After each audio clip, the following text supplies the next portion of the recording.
West Hill United is a progressive spiritual community where how you live is more important than what you believe. West Hill United is a people, a place, an idea. We are a community living out of a progressive faith, striving to make a positive difference in our own lives, the lives of others, and the world. Join us Sundays at 10:30 a.m. or connect with us at any time. The readings today, there are two readings. At the end of them, we customarily add the phrase, offered as wisdom for the journey, and we invite you to join in the response, may we walk in its light. It's an invitation, there is no requirement to do so. The first reading is by Jane Ordean Smith. We know the truth through what we see, do, and feel ourselves.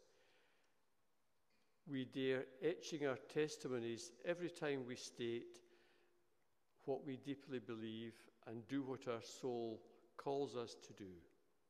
We learn from the past, but live in the present, looking to a future for all creation. We need to affirm our own place in history in the making by living and speaking out our truths for ourselves and our children. By taking up the call of our spirit and living life with passion and conviction, we feel the heat of truth and rightness in our heart of hearts. Here, in our stirrings of gut knowledge and intuition, we find our passionate calling to certain beliefs, our lovers, our place in this chaotic world, answers, or perhaps solace, for the questions that confront of us. Each of us feels the passion called truth. It's our choice to listen and act or not. The truth in our bones can be scary. It asks us to put our hearts on the line. In following our hearts, however, we will find ourselves in exquisite alignment with the power-filled spirit that we seek truth from. The second reading is from James Naylor, who was a very early Quaker. There is a spirit which I feel that delights to do no evil, nor to revenge any wrong, but delights to endure all things in hope to enjoy its own in the end. Its hope is to outlive all wrath and contention, and to weary out all exaltation or cruelty, or whatever is of a nature contrary to itself. Its crown is meekness. Its life is everlasting love unfeigned. Offered as wisdom for the journey. May we walk in its light. Thank you so much, Scott. I'm very glad to be here. Just a few comments on some of the things that have been shared today already. The first is, How Can I Keep From Singing is not a Quaker song. It's beloved by Quakers, but it's not a Quaker song. Jane Orion Smith, whose quote was read, is a dear personal friend of mine. And James Naylor, actually, Orion spent a great deal of time studying James Naylor. So that's an interesting juxtaposition that I hadn't thought of when I shared that. And the other thing is, I have such fond memories of this intensely, and I don't usually use this language, this intensely spiritual experience, singing Live Up to the Light with the author of the song, Susan Stark, in a few different contexts. So anyways, those are my comments, and now I'm going to get into what I prepared. So this talk is called Why I Am Still a Quaker Even Though I'm an Atheist. So I'm a member of and active in a religion, namely the Religious Society of Friends, or Quakers. While West Hill is technically at least part of a religion, it's rather unusual for those in Toronto Oasis, particularly in the leadership and participants, to be in a religion. I'm pretty much the only one. There's one other attender that I know of sometimes that goes to Quakers and United Church sometimes. And so I first gave a version of this talk to Toronto Oasis to sort of explain some of that. So the first part is, well, what are Quakers? Some of you may know some of this, but Quakers started as a Christian sect in 17th century England, known as Friends. The official name is the Religious Society of Friends, usually brackets Quakers, at least that's how it shows up here. Quakers was originally a derogatory term, actually. There's a story about that, but I don't quite remember it. It started partly at least by someone named George Fox, although it's a little simplistic to say George Fox founded Quakerism, but it was a reaction to the lack of openness to questioning and to direct experience of the divine in the traditional church. There were major splits among Quakers in the 19th century, partly due to the Methodist revival and stuff like that, which split them into liberal, conservative, and evangelical groups, and some sort of in between.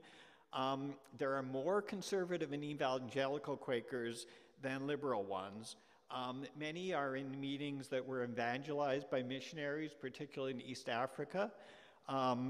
I'm not entirely happy about that, but that's such as it is. Canadian Quakers are almost all liberal Quakers, and that's what I'm going to be telling you more about. So don't assume that things I tell you will necessarily apply to all Quakers in the world. They certainly won't. So what do Quakers do? Well, the core activity is what's called meeting for worship, and I am going to be using the traditional Quaker language here, which has theist implications, but I'm going to later explain some of the non-theist interpretations that many of us make. So somewhat facile description of meeting for worship that I often use is you go in, sit down, shut up, and if someone feels led to speak, they stand and speak. It's not the same as group meditation because of the community aspect and the speaking. So speaking in meeting is called ministry, and at least historically, and I'm telling this bit because it features in a story I'm about to tell you, when you speak in a Quaker meeting, you are being a minister in that context. So this is a story from the first book that I read about Quakers before I'd ever gone to Quaker meeting. I don't know for sure that it's not apocryphal, but it's believable, knowing Quakers. So a mom takes her 5-year-old child to meeting for the first time.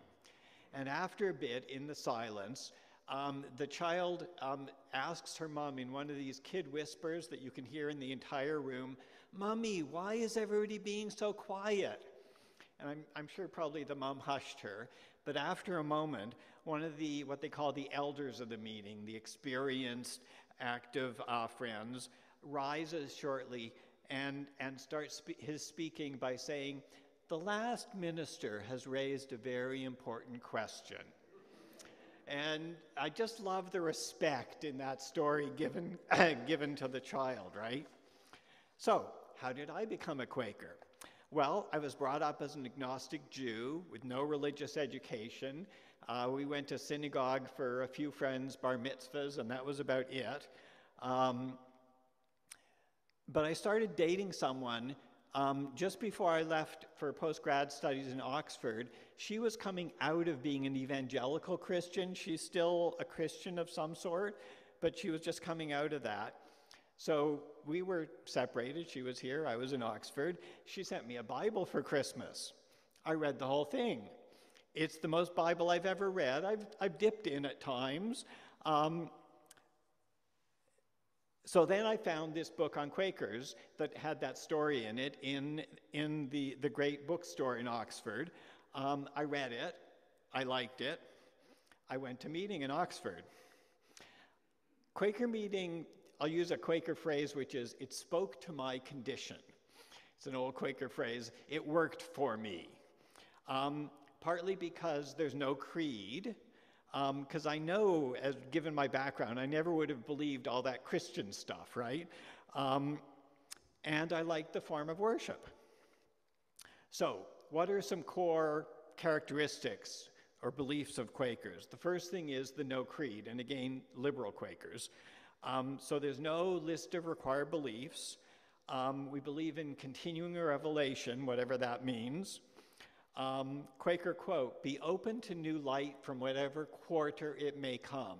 In other words, new insights from whatever the quarters of the four directions, right? From whatever source it may come. And that includes, input from other religions, but also having a very scientific and realist sort of attitude. Lots of Quakers are also involved with other religions. I know Quaker Jews, Quaker Buddhists, Quaker Wiccans, and a great many liberal Quakers are non-theists, which I'll say more on later. Quakers are also well known for being pacifist. We're one of 3 traditional peace churches, along with the Mennonites and Brethren, and also very social activist. So for Quakers, for liberal Quakers, how you live your life is more important than what you say you believe. And I'm sure that concept is very familiar here. It's like the Oasis network principle. People are more important than beliefs, right? And so we live by what we call testimonies, which are things about how you live your life. And there's sort of an oversimplified acronym for the testimonies, which is SPICES. And SPICES stands for simplicity, peace, integrity, community, equality, and stewardship. Some well-educated Quakers sort of object to this oversimplification into just, an acronym, but nevertheless, I'm going to give you a little explanation of each of those, which comes from a Quaker school as website. Like I just looked up a while ago to find short explanations of these. It's not necessarily exactly how I would put it, but it's something. So simplicity, they said, was clearing the way for deeper engagement in ourselves, our community, and our education. I guess the education part is because this is from a school. Peace, creating peace in ourselves and our community. Integrity, being true to oneself and one's values and honest with others. Community, respecting and valuing every person's place in our lives. Equality, respecting each person's right to fairness and respect. And stewardship, valuing the gifts we've been given and also including stewardship of the environment. More recently, that has become very important. And I would say for me, the two that really get me are the integrity and equality pieces. Those are the two that really are the most important for me. Now, another really important thing for me with Quakers is the Quaker business process, how we run business meetings. And I mean among Quakers, not corporations. Quaker business process is similar but not identical to consensus decision-making, which people will be familiar with. The traditional language of what we're doing in a Quaker business meeting is seeking the will of God, not just agreement. And so we usually don't proceed if one person is not in agreement, because they might just be the one best perceiving the will of God. And again, I don't necessarily, think that phrase has a reference, but I have a translation that still works for me. So therefore, it's important to be willing to listen carefully to what others have to say on an issue and not just hold to one's personal opinions. But we're not seeking necessarily unanimity. We can override an objection if the rest of the meeting is clear that the objector's reasons are not valid. So I'll tell you a story about that. We spent about 10 years trying to get same-sex marriage approved in Toronto meeting, which is the meeting I'm a member of. And it was hard, and there were times when it got nasty. I, at times, ended up shouting at someone in a meeting for business, which was being a very bad Quaker. But basically what happened is that progressively people became convinced, except for one person. And you would try to pin him down on what his reason was, and progressively we found that everything he said, the meeting did not feel had any weight or, truth.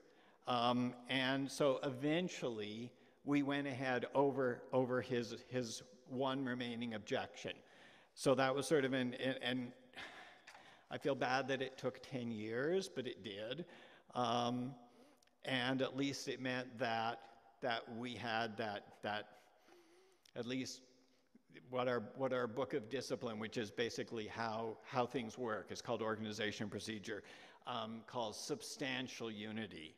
And I would also say I'm a Quaker business queen. Quaker business is really important to me. I've spent a lot of time studying it. I've gone to a lot of workshops on it.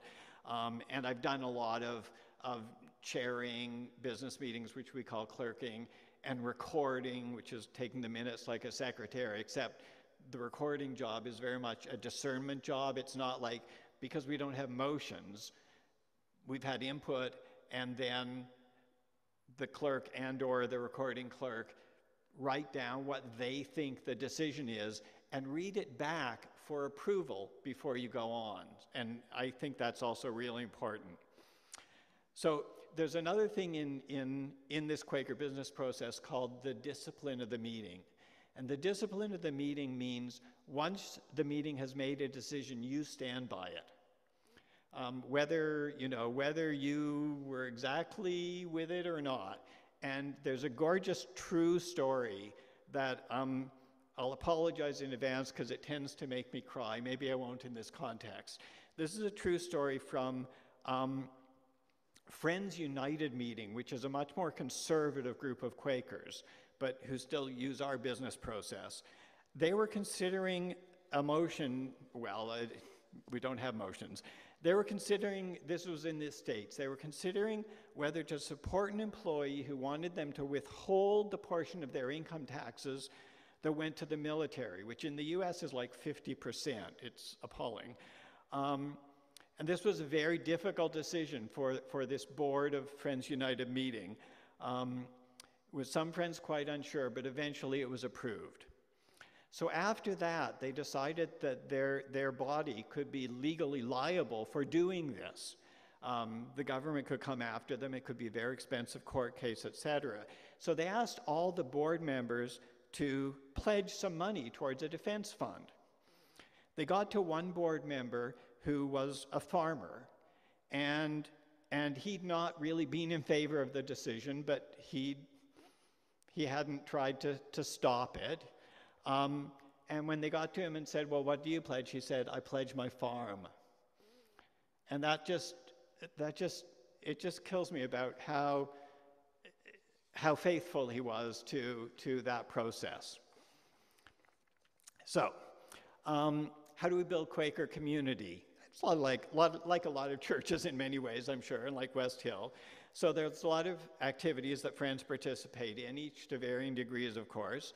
We've got meeting for worship. We have coffee afterwards. We sometimes have discussions, presentations after that. There's something today at meeting after about preparation for dying and thinking about, what will happen and making sure that people know what your wishes are, etc. The meeting for business, which we have once a month at the local level, which is why it's called a monthly meeting, by the way. It's Toronto monthly meeting of the Religious Society of Friends because we do business monthly. And the overall Canadian group is called Canadian Yearly Meeting because traditionally they met for business once a year. That's changed with Zoom. Now there's more meetings. But anyways, we have 4 or 5 main leadership positions, several of which I've done, clerk, recording clerk, treasurer.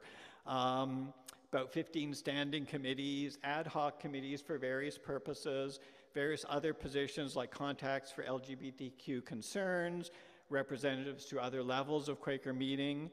Many friends also serve on national or international Quaker bodies in some of these same ways. I've served yearly meeting in various ways. I also helped, I was the co-clerk of the planning committee for the the American and Canadian annual gathering, which gets 1,000 or more people, which was held for the first time in Hamilton, like the first time in Canada for about a century in 1996.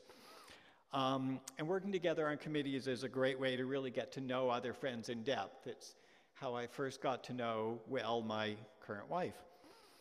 So, non-theism among friends. Many liberal friends identify as non-theists and less commonly using the word atheist. Now, here's my working definition of non-theist. Well, my working definition of theist. A theist is someone who believes that there is a being or entity that we call God or something like that, who listens to our prayers and answers them in some explicit way that may include violation of the laws of nature. That's my definition. Not everyone agrees with that definition, but so for me, everyone that doesn't believe that is a non-theist. I did a presentation about non-theism to Toronto meeting in 2009 after attending a week-long workshop at that annual gathering that I mentioned that I worked on in 1996. And I made what I thought would be enough handouts for the room with information that I wanted to present.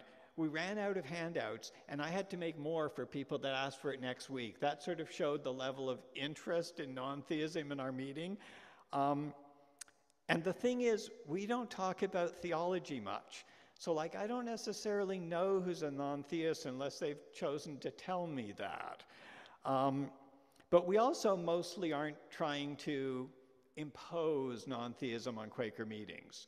I will still sometimes use the traditional language if it's convenient to be understood.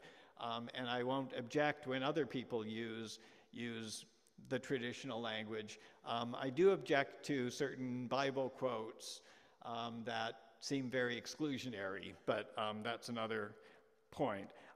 There's a non-theist Quakers Facebook group that's fairly active. And as I mentioned, annual week-long workshops about it at this large Quaker gathering. And I also started calling myself atheist in addition to non-theist in response to Greta's change to that. Her change was in response to the killing of open atheists in Pakistan. And we learned about that at Toronto Oasis, and that really made me think and made me change my language. So, translations for non-theist friends. So what we do is we translate the theist terms in our minds when necessary to make them work. There's a very famous George Fox quote, "Walk cheerfully over the world, answering that of God in every person." And I changed the "that of God in every person" to "every person is a holy place and has value," or something like that. The will of God in the business meeting, the best translation I've heard is the deep will of the meeting. And I really like that concept that there can be some deep will. I still think that something very special at times can happen in a Quaker business meeting. I don't have a supernatural meaning to that, but it still can really be very special when we come to a difficult decision. The leadings of the Spirit is a common Quaker phrase. And I translate that to part of a famous Quaker quote, which is the promptings of love and truth in our hearts. Words like God, Spirit, Christ, I translate to things like love, truth, goodness. And meetings for the phrase meeting for worship, I still have a problem with because I see worship as a transitive verb, as you're worshiping something, and I don't have a something that I worship. So I still have some trouble with that. Now, to what extent am I still active in Quakers? You know, I'm in Toronto Oasis, right? So meeting for worship just started working less well for me a number of years ago. And I was mostly just distracted sitting in a meeting. I was thinking about my work, etc. And I don't think that had anything to do with being a non-theist. It just had something to do with what was happening with me. So I stopped going. I started going to Toronto Oasis on Sunday mornings instead when it started in February 2017. Then I didn't do much with Quakers except like weddings and funerals until early 2019 when there was an item on the business meeting agenda that interested me or that I had a strong feeling about. So I went so that I could share about it. And I've attended business meetings since then. I stayed on committees, I did some national committee work. This year I allowed myself to be named treasurer, not because I really wanted to, I still sort of don't, but the person that had been treasurer for a few years is leaving the country, dear friend, and there was nobody else obvious that could do it. I've done it before, I wrote the software that we use, or my business wrote it, but I wrote a lot of it. I also have gotten burned out on national business recently. I have some disagreements with how governance is done. That's a long story. And that's it. That's where I am. So thank you for listening. Very happy to have shared and very happy to talk to any of you in more depth. Become a sustaining champion of West Hill United's work by committing to an automatic monthly donation. Learn more or donate now through Canada Helps.